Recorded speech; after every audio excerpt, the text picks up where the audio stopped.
Chapter 5. Halfway there. Have you ever noticed that there are moments, however brief, when life suddenly becomes very quiet? Not because the world has changed, but because for a moment you stop arguing with it.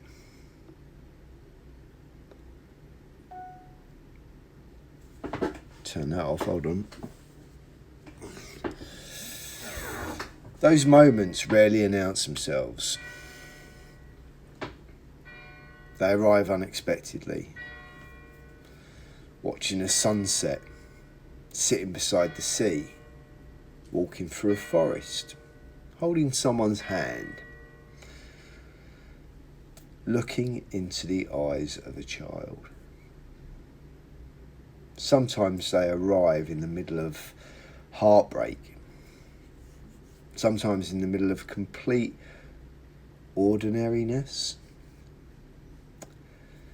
And for a few precious seconds, everything feels exactly as it should. I've often wondered why.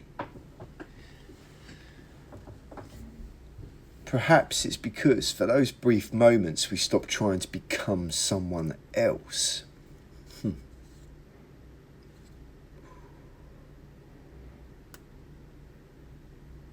We simply become present. Wow. Choked a bit saying that.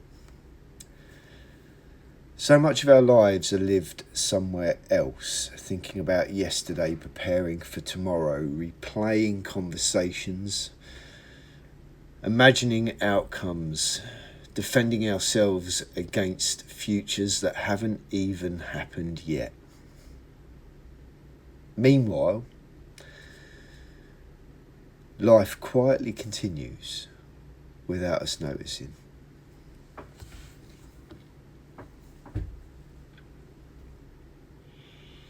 Awareness isn't about becoming a different person.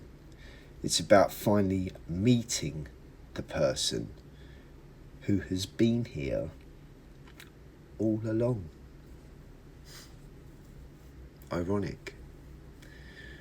Think back over the last few chapters. We explored the chase, then the deeper need, then the patterns, then the lens through which we see the world.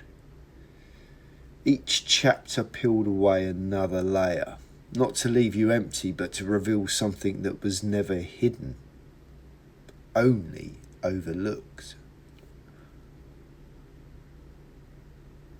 Have you ever caught yourself thinking and then suddenly realising, I'm watching myself think? Just notice how extraordinary that is. If you can observe that thought, perhaps you are not the thought. If you can notice the fear, perhaps you're not the fear. If you can witness your anger, perhaps you are not your anger. There seems to be something deeper, something quieter, something simply watching.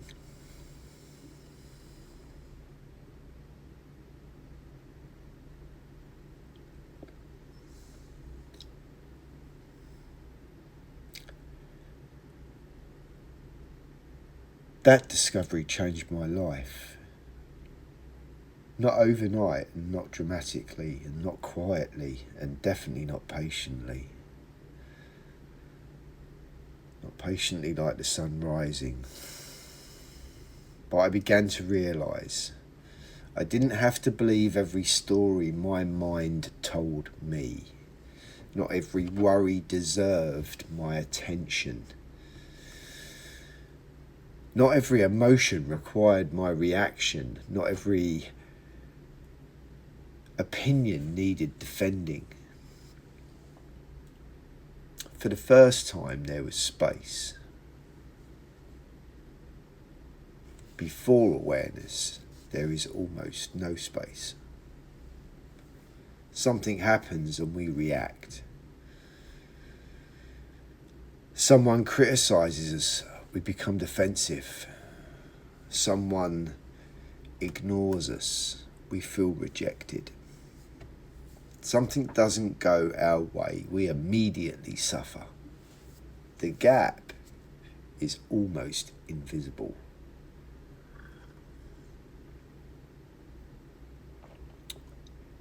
Nice. But awareness does something remarkable. It gently widens the gap, not by stopping life, but by slowing our relationship with it. With that space, something extraordinary becomes possible. Choice. Real choice. Not the kind driven by habit. Not the kind driven by fear.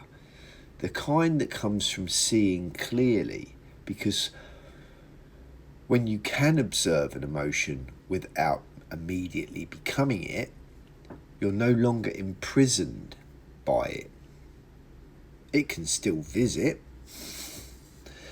but it no longer decides who you are.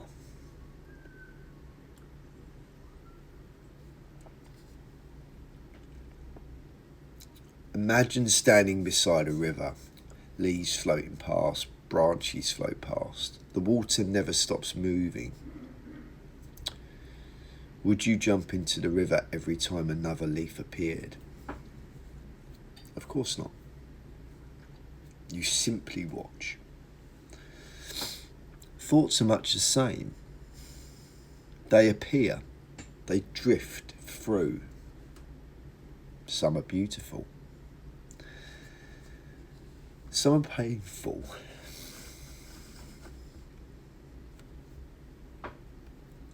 Some are complete nonsense. The problem isn't that they arrive. The problem begins when we realise we have to climb aboard every single one of them.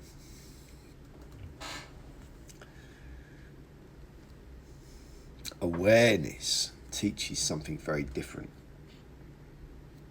It whispers. Watch. Just watch.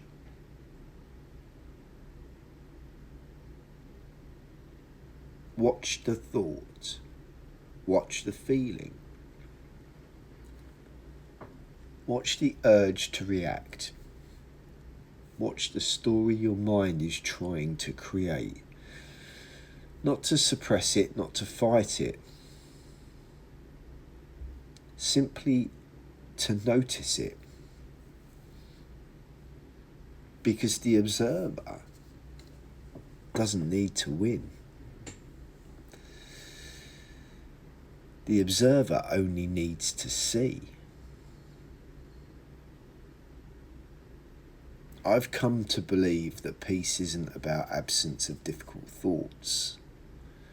It's the discovery that there is a place within you that those thoughts cannot reach. A quiet place. An observing place. A place that has been patiently waiting beneath all that noise. Maybe that's why awareness feels so different from achievement. Achievement changes your circumstances. Awareness changes your relationship.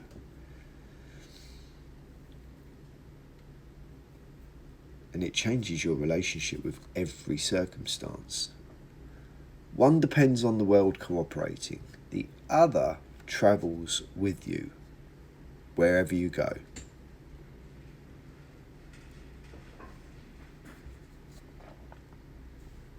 Perhaps This is the beginning of seeing clearly. Not because the world suddenly makes sense, but because for the first time, you're no longer looking only through your thoughts. You're also noticing the one who's looking. So today, I'd like to leave you with something simple. The next time your mind becomes loud, don't rush to silence it. Don't rush to believe it. Just ask yourself, who is noticing all of this? Then, sit quietly for a moment. You don't need to search the answer or for the answer. You only need to notice that the question itself creates space. And sometimes space is where freedom quietly begins.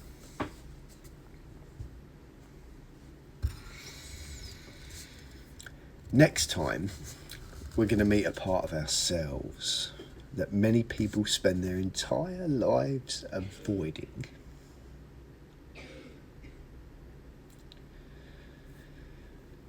Not because it's evil, not because it's broken, but because it's unfamiliar.